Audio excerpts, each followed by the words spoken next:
Hello दोस्तों, आज की क्लास में हम बात करने वाले हैं जो कि हमारी सीरीज़ चली हुई है एचपी जीबीटी एंट्रांस को लेकर। इसमें हम थर्ड क्लास अपनी लेकर आए हैं, यानी कि पेपर नंबर 3 हम इस पर डिस्कस कर रहे हैं। आज का जो हमारे पास पेपर है वो आपका अगस्त 2018 में एग्ज़ाम कंडक्ट किया गया था। 2018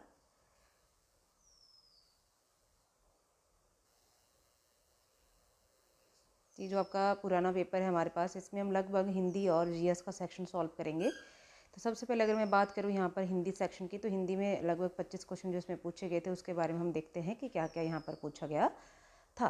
ठीक है, क्वेश्चन नंबर 1 देखिए क्या कहता है कि घड़ी धीरे धीरे चलती है। घड़ी धीरे धीरे चलती है, यहाँ पर क्या पूछ रहा है कि जो घड़ी धीरे धीरे चलती है, यहाँ पर जो है धीरे धीरे क्या है। तो देखिए बच्चों, यहाँ पर जो धीरे धीरे है वो क्या है, आपका रीतिवाचक अव्यय है।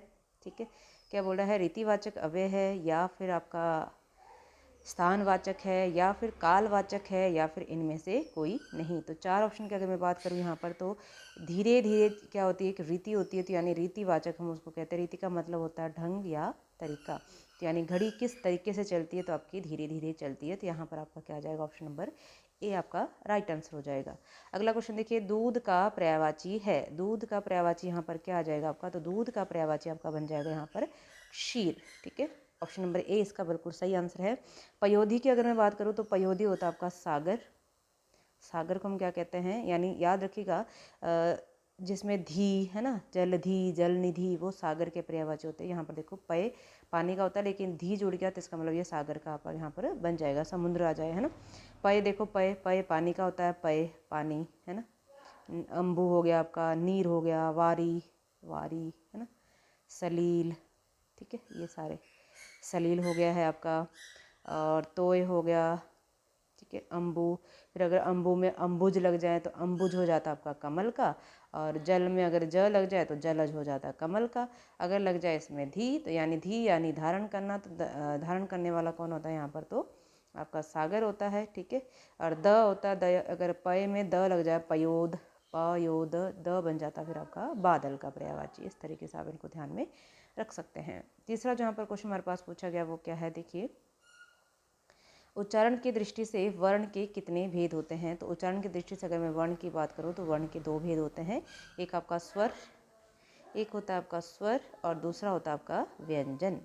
ठीक है, स्वर और व्यंजन होते हैं आपके, उच्चारण की दृष्टि से वर्ण के भेद होते हैं। नेक्स्ट क्वेश्चन क्या पूछता है कि फ वर्ण का उच्चारण स्थान है। फ फ ये मैंने लास्ट क्लास में देखो बहुत सारे क्वेश्चंस आपके रिपीटेड होते हैं। तो पिछली क्लास में मैंने आपको बताया था कि फ का उच्चारण स्थान क्या होता है, दंतोष्ठ। ठीक है, यानी दो वर्ण आपके दंतोष्ठ से बोले जाते हैं, एक आप याद रखिएगा व और दूसरा होता है आपका फ। ठीक है, व और फ।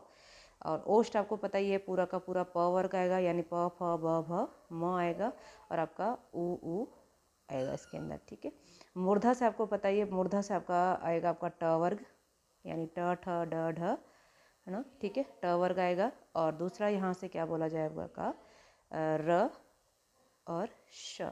ठीक है, और तालु से आपको पता ही है, तालु से आपका क्या बोला जाएगा यहाँ पर, च वर्ग, च वर्ग। ठीक है, च वर्ग, और आपका ई ई य और श। ठीक है, इस तरीके से तालु से इसका उच्चारण किया जाता है, च वर्ग। अगला देखिए क्वेश्चन, प्रति उपकार का संधि विच्छेद क्या होगा। अगर सबसे पहले मैं बात करूं कि प्रति उपकार में संधि कौन सी है, तो यहाँ पर बच्चे यण संधि है, यण संधि।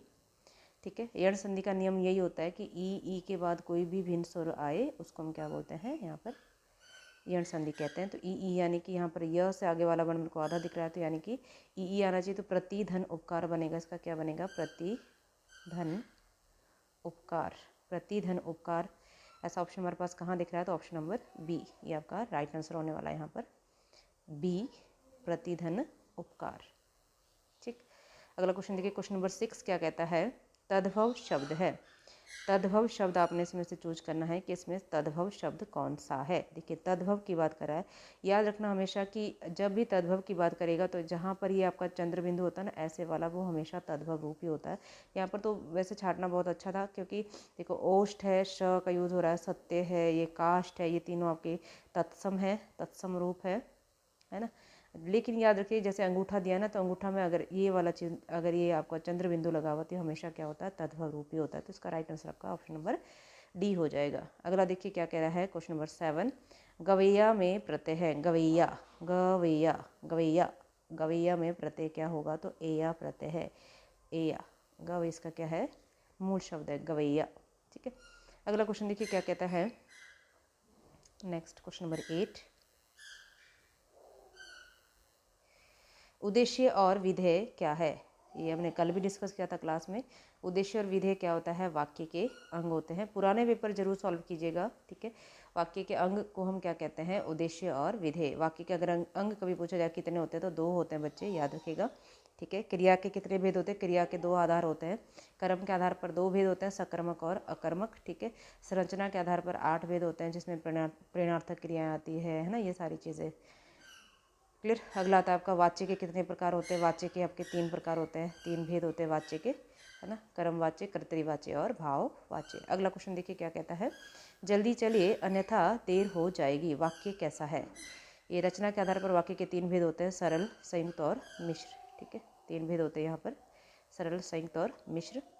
यानी कि अगर बोलेगा जल्दी चलिए अन्यथा देर हो जाएगी, तो यानी जल्दी चलिए अन्यथा देर हो जाएगी, तो यहाँ पर आपका संयुक्त वाक्य है, क्योंकि दोनों चीज़ें अलग अलग डिपेंड। देखो जल्दी चलिए, देर हो जाएगी, तो यहाँ पर आपका संयुक्त वाक्य ये हमारे पास बनकर आया है, ठीक है। नेक्स्ट क्वेश्चन देखिए क्या कहता है, प्रेरणार्थक क्रिया युक्त वाक्य कौन सा है, जिसमें प्रेरणार्थक क्रिया का यूज़ हुआ है वो कौन सा है। तो देखिए बालक पुस्तक पढ़ता है, ये तो आपका नहीं होगा क्योंकि ये सकर्मक क्रिया आपकी। बालक सोता है, ये अकर्मक क्रिया है। माता काम करती है, यहाँ पर आपकी सकर्मक क्रिया है। माता नौकर से बच्चे को दूध पिलवाती है, तो यानी यहाँ पर क्या है आपका, आपका जो क्वेश्चन नंबर 10 है, यहाँ पर क्या है आपका प्रेरणार्थक। यानी यहाँ पर प्रेरणार्थक क्रिया होता है क्या बच्चे, जिसमें एक प्रेरणा देने वाला होता है, दूसरा काम करने वाला होता है। तो यहाँ पर आपका सही आंसर निकल के आ जाएगा आपका ऑप्शन नंबर डी, ठीक है। क्वेश्चन नंबर 10 का आपका डी ऑप्शन सही होने वाला है, क्योंकि माता नौकर से बच्चे को दूध पिलवाती है, पिलवाना, खिलवाना, है ना, करवाना, ये सारी चीज़ें किस में आती है आपकी, तो प्रेरणार्थक क्रिया में आ जाती है। अगला देखिए संकर शब्द छांटिए। संकर शब्द क्या होगा इनमें, देखो मुकदमा है, रेलगाड़ी है, चतुराई है या आमदनी है। देखिए अगर संकर शब्द की बात की जाए तो संकर शब्द क्या होता है, जो 2 भिन्न भिन्न भाषाओं के सोर्स से बना होता है, तो उसको हम क्या कहते हैं, संकर शब्द कहते हैं। और संकर शब्द में अगर यहाँ बात करें तो ये रेलगाड़ी आपका संकर शब्द है, क्योंकि रेल और गाड़ी यहाँ पर अलग अलग, रेल आपका अंग्रेजी का शब्द है और गाड़ी आपका हमारा हिंदी वाला शब्द है। तो यहाँ पर आपका क्या आ जाता है, यहाँ पर रेलगाड़ी संकर शब्द कहलाता है। अगला क्वेश्चन देखिए क्या है, सुवर्ण को ढूंढत फिरत कवि व्यभिचारी चोर में कौन सा अलंकार है। यहाँ पर किसकी बात कर रहा है कि कौन सा अलंकार, अलंकार वाला टॉपिक जरूर टच करना होगा आपको, क्योंकि जो आपका जेबीटी एंट्रांस वहाँ पर अलंकार के क्वेश्चन जरूर पूछे जाते हैं। तो यहाँ देखिए सुवर्ण को ढूंढत फिरत कवि, यानी कवि की बात भी कर रहा है और चोर की बात भी कर रहा है। किसकी बात कर रहा है, सुवर्ण, यानी सुवर्ण अगर कवि के परिप्रेक्ष्य में लिखते तो अच्छे अच्छे वर्ण की बात करते हैं, और चोर की बात करें तो सुवर्ण यानी कि आपका जो जेवर की बात कर रहा है यहाँ पर। तो एक ही शब्द में 2 अर्थ चिपके रहते हैं, तो उसको बोलते हैं हम क्या, श्लेष अलंकार। श्लेष का मतलब ही होता है चिपकना, है ना, यानी एक शब्द के अंदर बहुत सारे अर्थ अगर वहाँ पर छुपे होते तो उसको हम क्या बोलते हैं, श्लेष अलंकार का नाम देते हैं। उपमा का मतलब होता है तुलना करना, है ना। यमक का मतलब होता है जोड़ा, यानी जो युग में होता है। और रूपक का मतलब क्या होता है बच्चे, रूपक यानी कि उसके जैसा, ठीक है, उसको हम क्या बोलते हैं, रूपक अलंकार का नाम यहाँ पर देते हैं। अगला देखिए हिंदी दिवस प्रतिवर्ष कब मनाया जाता है। तो हिंदी दिवस आपको मालूम होगा सभी को, ये तो वो आपका लड्डू क्वेश्चन यहाँ पर पूछा गया था। यानी हिंदी दिवस आपका जो मनाया जाता है वो आपका 14 सितंबर को मनाया जाता है, क्योंकि 14 सितंबर 1949 को ही हिंदी को एक राजभाषा के रूप में रखा गया था। नेक्स्ट क्वेश्चन देखिए क्या कहता है, क्वेश्चन नंबर 14, परिमाणवाचक विशेषण का उदाहरण कौन सा है। परिमाणवाचक, देखिए अगर मैं इस क्वेश्चन की बात करूं, परिमाण, परिमाण का मतलब विशेषण की बात कर रहा है यहाँ पर, ठीक है। यहाँ पर क्या बोल रहा है कि पहाड़ों पर बहुत वर्षा होती है, पहाड़ों पर बहुत वर्षा होती है, उसके पास 12 केले हैं, ठीक है, ये तो नहीं होगा क्योंकि तो संख्यावाचक विशेषण है।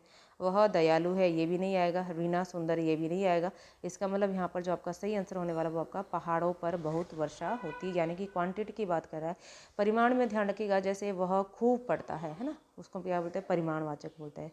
ठीक है, और अगर बोलेगा वह खूब तेज चलता है तो यहाँ पर भी क्या आएगा, परिमाणवाचक, यानी उसकी क्वांटिटी की बात की जाती है। तो यहाँ पहाड़ों पर क्या होती है बच्चे, बहुत वर्षा होती है, तो यहाँ पर आपका परिमाणवाचक विशेषण की बात कर रहा है। तो ऑप्शन नंबर ए आपका यहाँ पर राइट आंसर होने वाला है। ठीक है, यानी कि 14 का ए ऑप्शन। आगे देखिए, लिखते समय कोई शब्द छूट जाए तो उसके स्थान पर किस चिन्ह का प्रयोग होता है, उसके ऊपर छूटा हुआ शब्द लिख दिया जाता है। मान लो मुझे कुछ यहाँ लिखना था और मुझे यहाँ पर बीच में मेरी कोई अक्षर छूट गया, तो उसको लिखने के लिए मैं क्या करूँगी, ऐसे यूज करती हूँ, मैं हंस पद का यूज करती हूँ। उसको हंस पद कहते हैं या त्रुटि बोधक कहते हैं।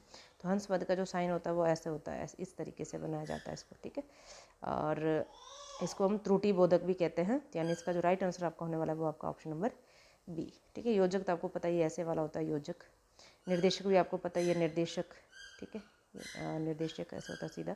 और प्रश्नवाचक आपको पता ही ये वाला ऐसा होता है। ठीक है, निर्देशक याद रखना, ये यहाँ पर सीधा होता है योजक, जो बीच में आता है जब हम जैसे रात दिन है ना, तो ये बीच में जो लगाते हैं उसको बोलते हैं योजक वाला।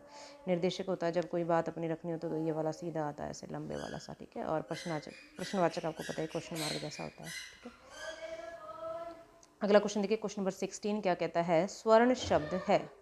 स्वर्ण शब्द कैसा है, देशज है यानी हमारे देश का है, तत्सम है यानी संस्कृत का है, विदेशज या विदेश से आया है, या फिर तद्भव है। तो यानी कैसा है बच्चे, तो सवर्ण, सवर्ण आपका स्वर्ण जो आपका है वो तत्सम शब्द है, क्योंकि संस्कृत का ही शब्द है, तो इसको हम किस में रखेंगे, तत्सम शब्द में रखेंगे। वैसे तो अणा भी आपका इसमें यूज़ हुआ, तो अणा का प्रयोग हमेशा किस में होता है, तत्सम शब्दों में होता है, याद रखिएगा। देखो, अगर कभी आपसे पूछा जाए श और श, ये भी आपके किस में यूज होते हैं, तत्सम में यूज होते हैं। और आपके जो 4 संयुक्त होते हैं ना, अक्ष, त्र, ज्ञ और आपका श्र, ये भी सारे बच्चे किस में यूज होते हैं, ये भी आपके तत्सम में प्रयोग होते हैं। ठीक है, ये ध्यान रखिएगा आप लोग। और री जो आपका है वो मूल संस्कृत का वर्ण माना जाता है, तो वो भी आपका हमेशा किस में आएगा, वो भी तत्सम में ही आता है। अब देखिए, ए का उच्चारण स्थान क्या है। देखो कितने सारे एक ही चैप्टर से उन्होंने उठा रखा है, ये चीज़ थोड़ा सा आप ध्यान दें। ए का उच्चारण स्थान क्या होगा, तो ए का उच्चारण स्थान क्या होगा, यहाँ पर अगर आप देखें तो ए का उच्चारण स्थान क्या होता है। देखो, ए के बनने का क्रम सबसे पहले आपने देखना है कि ए बना कैसे है। तो देखिए, ए बना बच्चा अ प्लस ई से। अब अ की मैं अगर बात करूँ, अ का उच्चारण होता है कंठ और ई का उच्चारण होता है आपका तालु। तो इसका मतलब आपका जो ए का उच्चारण किया जाएगा वो किया जाएगा आपका कंठ तालु से। तो यहाँ पर आपका राइट आंसर आपका ऑप्शन नंबर ए हो जाएगा। ठीक है, ये आप ध्यान में रखिएगा, क्योंकि ए और आई दो वर्ण ऐसे हैं जो कंठ तालु से उच्चारित किए जाते हैं। कंठ ओष्ठ से आपके ओ और आओ आ जाएंगे। ठीक है, कंठ ओष्ठ से आपके कौन कौन से हो जाते हैं, ओ आओ, क्योंकि कंठ ओष्ठ यहाँ पर हम बात करते हैं। अगर ओ की मैं बात करूँ यहाँ पर, तो ओ बना आपका किससे, अ और ओ से। तो यानी कि अ कंठ से होता है, ओ आपका ओष्ठ से होता है, तभी इसका बन जाता है कंठोष्ठ। और दंतोष्ठ से आपके दो वर्ण आते हैं, कौन कौन से, व और फ, व और नुक्ते वाला फ। कंठ से आपको बताइए, कंठ से आपका क्या आएगा, क वर्ग, क वर्ग आता है पूरा का पूरा, क ख ग घ ग और आ और ह और साथ में विसर्ग, ये सारे आपके कंठ से उच्चारित किए जाते हैं। अगला क्वेश्चन देखिए बच्चों, क्या है, री स्वर है। री कैसा स्वर है, दीर्घ है, ह्रस्व है, इनमें से कोई नहीं, या प्लोथ है। तो री कैसा स्वर है, तो आपको मालूम होगा सभी को कि री आपका कैसा है, ह्रस्व स्वर है, क्योंकि 4 आपके मूल स्वर होते हैं, अ, ई, उ और आपका री। ठीक है, दीर्घ आपके 7 होते हैं, आ, है ना, ई, उ, ए, आई, ओ, आओ। ठीक है, अगला क्वेश्चन देखिए क्या कहता है, रामायण का संधि विच्छेद क्या होगा। रामायण में दीर्घ संधि लगी है बच्चे यहाँ पर, तो रामायण का संधि विच्छेद क्या बनेगा यहाँ पर, राम धन अयन, उसको बोलते हैं हम रामायण। अण का यहाँ पर न हो जाता है। देखिए, राम धन अयन, जब राम से म से अ लिया जाता है और यहाँ से भी अ लिया जाता है, तो यानी दोनों को मिलाकर क्या बना जाता है, आ। तो यहाँ पर राम धन आयन क्या बन जाता है आपका, रामायण। अगला देखिए क्वेश्चन नंबर 20 क्या कहता है, पक्षी का पर्यायवाची है। पक्षी का पर्यायवाची यहाँ पर पूछा गया है, तो यहाँ पर आपका करेक्ट आंसर होने वाला है क्या, अंडज। अंडज को हम क्या बोलते हैं, पक्षी का पर्यायवाची। अगर इसके और मैं बात करूँ तो जैसे आपके द्विज आ जाएगा, द्विज, ठीक है। और इसको पतंग भी कहते हैं, पतंग। बिहग, बिहग भी कहा जाता है, ठीक है। खग भी कहा जाता है, पखेरु, पखेरु हो गया आपका, ठीक है। ये सारे आपके पक्षी के पर्यायवाची यहाँ पर निकल आते हैं, ठीक है।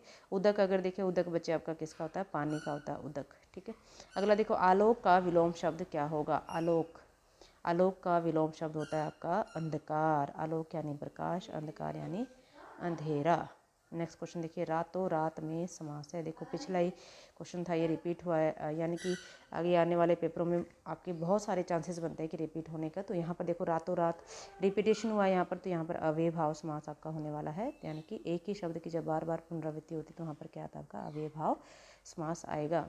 देखिए अगला क्वेश्चन क्या कहता है कि इन शब्दों में द्वितीय व्यंजन किस में है। द्वितीय मैंने आपको कल भी बताया था कि जहाँ पर डबल डबल व्यंजन आते हैं, तो यहाँ पर देखिए रखा, पट्ठा, कुत्ता, मुद्रा, तो इनमें आपका द्वितीय व्यंजन क्या हो जाएगा बच्चे, जहाँ पर डबल डबल हमें एक जैसे वर्ण दिखाई देते हैं। जैसे कुत्ता, यहाँ पर डबल त है तो उसको हम क्या बोलेंगे, जैसे कल था क्वेश्चन पक्का, है ना, तो पक्का में डबल का था, तो यहाँ पर ठीक है, इस तरीके से ये द्वितीय व्यंजन यहाँ पर आ जाते हैं। अगला क्वेश्चन देखिए क्या कहता है, देखो फिर से आपका अलंकार से क्वेश्चन यहाँ पर रखा गया है।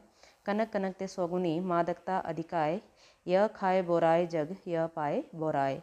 तो यहाँ पर अगर देखें तो कनक कनक, कनक कनक यानी कि डबल आपका यहाँ पर जो कनक है, यहाँ पर दो अर्थ यहाँ पर ले जाते हैं, और युग्म में भी है, तो मैंने आपको बताया था यमक अलंकार में क्या होता है, युग्म होता है। एक कनक का मतलब यहाँ पर क्या है, धतूरा, और एक कनक का मतलब क्या है यहाँ पर, तो सोना, यानी कि धतूरा। ये बोल रहा है कि कनक कनक ते सौगुनी मादकता अधिकाय, यानी कि अगर कोई जिसके पास अगर सोना ज़्यादा हो जाए तो वो भी क्या जाता है, बोरा आ जाता है, या खाकर भी बोरा जाता है। यानी अगर हम धतूरा या नशे वाली चीज़ कोई खा लेते तब भी वो बोरा आ जाता है। तो इसलिए यहाँ पर कनक कनक के दो अर्थ यहाँ पर निकल के आते हैं, लेकिन ये दोनों कैसे हैं, योग में दिए गए, तो यमक अलंकार वहाँ पर बनता है। अनुप्रास आपको पता है जहाँ पर एक ही वर्ण की बार बार पुनरावृत्ति होती है। श्लेष मैंने आपको बताया था जहाँ पर एक ही शब्द के बहुत सारे अर्थ उसमें चिपके रहते हैं, उसे हम क्या कहते हैं, श्लेष अलंकार वहाँ पर आ जाता है। अगला देखिए क्वेश्चन क्या कहता है बच्चे, कि मैंने भी आना है, में निपात है। तो मैंने भी आना है, तो इसमें यहाँ पर भी पर ज़्यादा बल दिया जा रहा है, तो यहाँ पर बलदायक आपका निपात आ जाएगा। तो यहाँ पर भी राइट आंसर होने वाला है यहाँ पर भी, यानी कि निपात किसे कहते हैं हम, निपात के लगभग 9 भेद होते हैं आपके, तो इनमें से आपका एक जो आपका निपात आता है वो है आपका बलदायक निपात, जिसमें हम भी, ही वगैरह भी होता है कई बार, ही, है ना, इन सब का प्रयोग करते हैं, तो वहाँ पर आपका निपात बन जाता है। ये था आपका हिंदी वाला पार्ट। हिंदी के हमने लगभग 25 क्वेश्चन बच्चे यहाँ पर सॉल्व किए। 25 क्वेश्चन हिंदी के 25 क्वेश्चन के बजाय हमने लगभग इनको 50 क्वेश्चन बनाने का प्रयास किया है। तो इनको आप बड़े अच्छे से देखिएगा ताकि आपकी तैयारी बहुत अच्छे से हो सके, क्योंकि एक मंथ आपके पास दिया गया है, तो एक मंथ के अंदर आप जितने भी प्रीवियस पेपर लगा सकते हैं उनको लगाइए, और थोड़ा सा आप डिटेल में थोड़ा सा देखने का प्रयास करिए कि किस टॉपिक से कौन सा क्वेश्चन बन रहा है, उसी टॉपिक को ज़्यादा अपना स्ट्रॉन्ग कर लीजिए, ठीक है। तो ये आपका हिंदी वाला क्वेश्चन था।